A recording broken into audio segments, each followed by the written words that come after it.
កហធម៌ទាំង5នាំកើតជាមង្គលដល់ដំក្នុងគ្រួសារបណ្ដាំដល់គូស្វាមីនាំសុខសិរីដល់គូទាំងពីរបើបានស្ដាប់ហើយគួរគិតចងចាំបណ្ដាំពាក្យខ្មែរ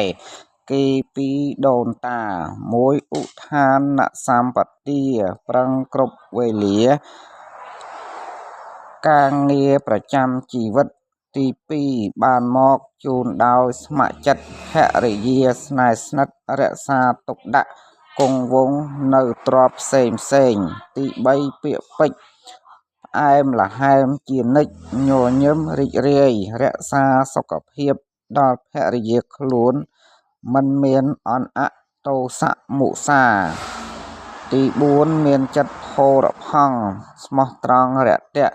មិនមានលួចលាក់មាន2មាន3ចិត្តស្មោះប្រពៃឧត្តមភរិយាតែមួយទី5គោរពដឹងគុណឪពុកម្ដាយរាប់ញាតិមិនអោយឃ្លៀងឃ្លាតរាប់ញាតិខាងស្រីឲ្យដូចញាតិខ្លួនក្បួនប្រពៃណីចម្រើនជោគជ័យយុះស័ក្តិថ្លាថ្លៃសុភមង្គលស្ថិតស្ថេររីឯកូនស្រីគួរស្ដាប់យន្តន័យសង្កហៈសង្គ្រោះប្រពៃដល់ស្វាមីផងដែរមាន5ចំណុចដូចគ្នាគួរតែ1បំរើប្តីផ្គត់ផ្គង់អាហារគ្រប់ពេលទោះក្តៅត្រជាក់វាចាដោយពិតចិត្តស្មោះសុខសាន្ត2យកឲ្យបានគឺថែរក្សាទ្រព្យចាយវាយគិតគួរចំណូលចំណាយតាមដែលរកបានដោយឥតមុសាមិនលាក់ខ្លួនឯងសម្រាប់ក្រៅគ្រួសារឡើយ3សម្ដីសោមនស្សពិរោះវាចាទោះហត់នឿយយ៉ាងណានៅតែរីករាយ4លក្ខណៈមិនក្បត់ចិត្តប្តីមិត្តប្រុសស្នេហ៍ស្រីមិនក្បត់ការស្លាមេបាបាច់ការឲ្យពរ5ស្ត្រីជាធំការងារវិលជុំ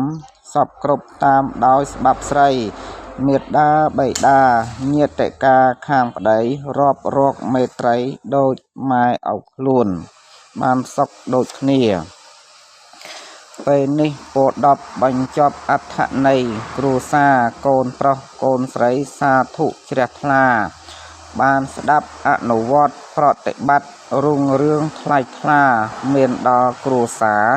សុភមង្គលជ័យជោគសុខសាន្តចាប់តាំងពីអនុវត្តមង្គលទាំងអស់នេះតរៀងទៅ